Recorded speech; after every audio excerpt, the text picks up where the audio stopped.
कोई नहीं है इसमें, किसी को कोरोना रोग नहीं फैलेगा और धर्म के साथ में किसी भी प्रकार का रोग नहीं होता है। धर्म, प्रेम, सद्भावना एक साथ में। देखिए छठ घाट में कितने माताएं छठ व्रतधारी, उनके साथ में उनके परिवार जुड़े हुए हैं। क्या उन्हें कोरोना हो जाएगा? नहीं, भगवान इतना निष्ठुर नहीं है।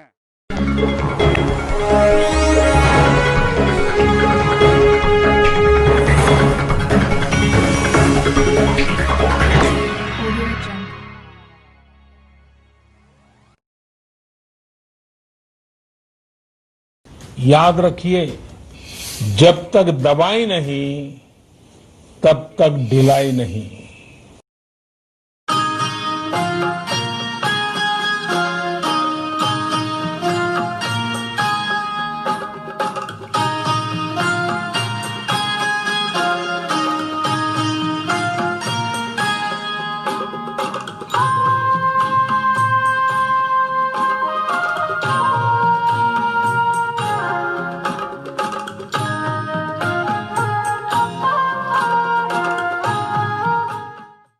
नमस्कार। सबसे पहले तो थोड़ी देर से ही सही, लेकिन छठ पूजा की आप सभी को हार्दिक शुभकामनाएं। साल के सभी मुख्य त्योहारों के इतिहास से जुड़ी कोई ना कोई कहानी, किस्से हमें मालूम ज़रूर होते हैं, लेकिन छठ पूजा, इसके पीछे का संदर्भ क्या है, ये मनाया क्यों जाता है, किस प्रकार से मनाया जाता है, इसके बारे में शायद बहुत कम ही लोगों को जानकारी है। छठ ये सूर्य देवता को समर्पित है, छठ इसलिए मनाया जाता है। छठ पूजा ये आस्था का पर्व है और क्या, सूर्य देवता की पूजा करते हैं हम लोग। इसे छठ कहा जाता है। छठ चूँकि स्त्रीलिंग है इसलिए इसे मैया का रूप दिया गया है। इसमें भगवान सूर्य को हम सभी अर्घ्य देते हैं। इसके पीछे कारण यह है कि भगवान निरंतर इसी प्रकार से हमारी और आपकी सहयोगिता किया करे, यही उद्देश्य है। छठी मैया के नाम से षष्ठी के दिन में यह पूजा होती है। सुबह सुबह प्रातः वेला में इसका उद्यापन भगवान सूर्य को अर्घ दे करके किया जाता है। तो सूर्यदेव जागृत प्रतिमा और जागृत भगवान है, जिसको हम लोग महसूस कर रहे हैं, जिसको हम लोग देख रहे हैं। इसलिए छठ मैया और सूर्य भगवान का एक आस्था का प्रतीक है, जो समाज के लिए बहुत ही ज़्यादा इम्पोर्टेंस है और जिसको हम लोग महसूस कर रहे हैं, देख रहे हैं। इसलिए सूर्य भगवान का प्रतिमा विधिवत रूप से किया जा रहा है, जिसको हम लोग उनका शक्ति को भी महसूस करते हैं।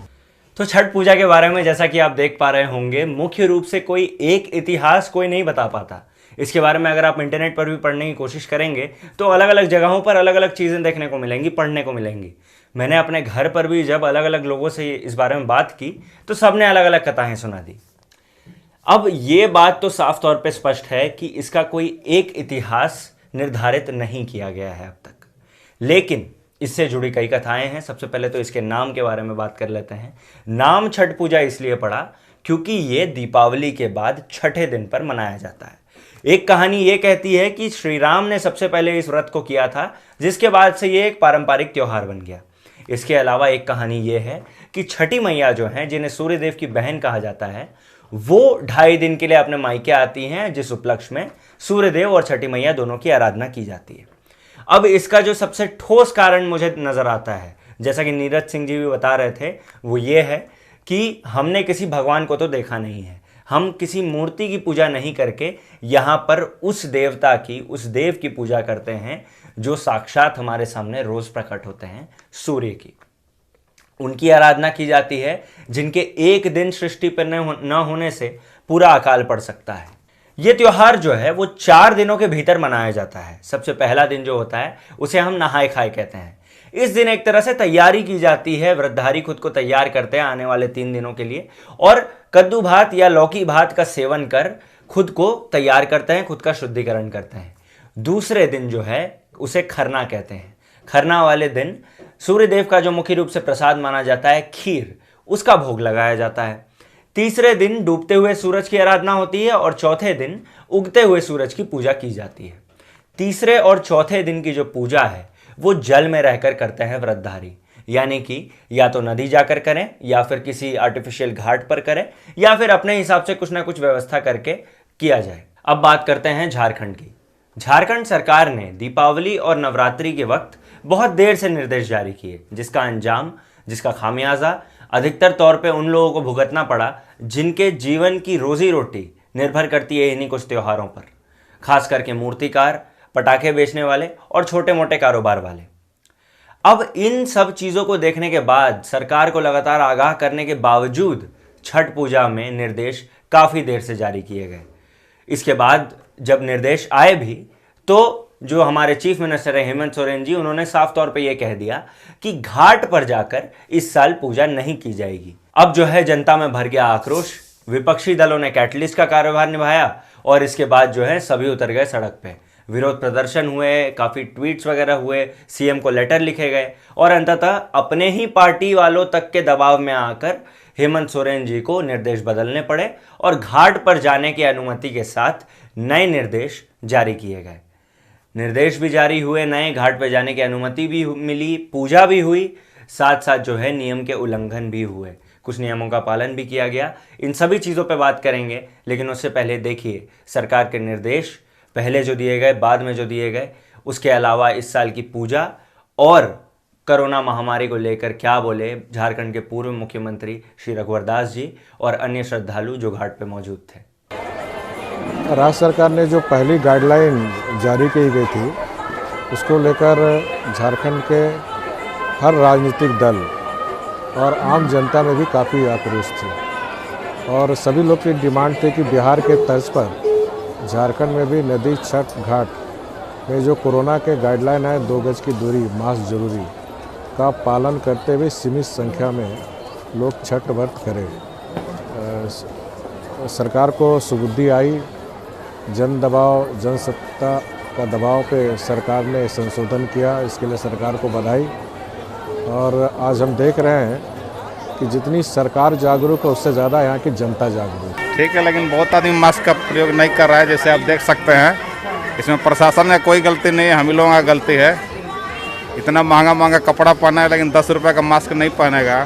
कल भास्कर न्यूज़ वाले लोग 1000 मास्क बांटे थे, फिर भी लोग नहीं पहन रहा है। तो इसमें अपना ही नेग्लिजेंसी है, प्रशासन को क्या दोष दें। हमारे हिंदू संस्कृति में भगवान इतना निश्चल नहीं है व्यक्ति विशेष के पीछे।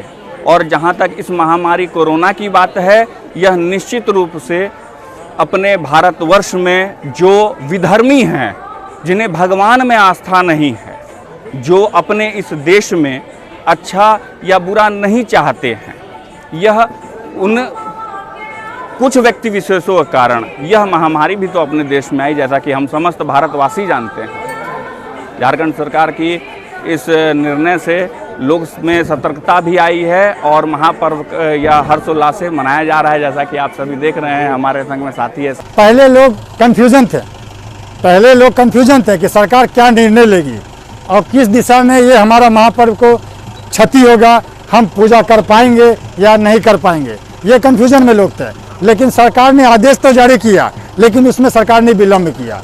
कुछ लोग बिहार चल गए, कुछ लोग अपने घर के समीप जेसीबी से गड्ढा कर लिए, कुछ लोग बड़ा बर्तन टब खरीद लिए। लेकिन उसके बावजूद भी, इस महामारी दहशत के बावजूद भी, इस महापर्व में आप स्वयं देख सकते हैं कि लोगों में इतना श्रद्धा भाव है, इतना ज़्यादा इस पर्व का शक्ति है। अब एक बार नजर डालते हैं उन नियमों पर जो झारखंड सरकार द्वारा जारी किए गए थे घाट पर जाकर पूजा करने हेतु।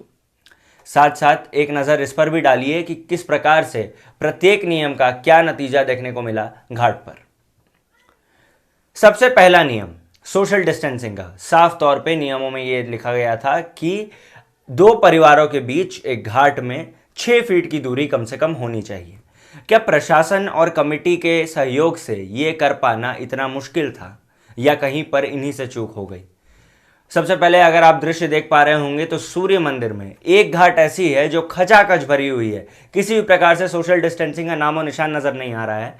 और उसी सूर्य मंदिर के दूसरे घाट में आधी जगह खाली पड़ी है। यहाँ पर कमी किसकी, कमजोरी किसकी, प्रशासन की या फिर पूजा कमेटी की? जिम्मेदारी मेरे हिसाब से दोनों की ही बनती है।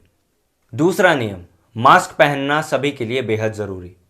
अब इस नियम के लिए जनता से क्या ही उम्मीद लगाई जाए जब कमेटी वाले, पूजा कमेटी वाले खुद ही अलग अलग जगहों पर बैज टांगे हुए टेंट के नीचे बैठे हुए बिना मास्क के बैठे हुए थे।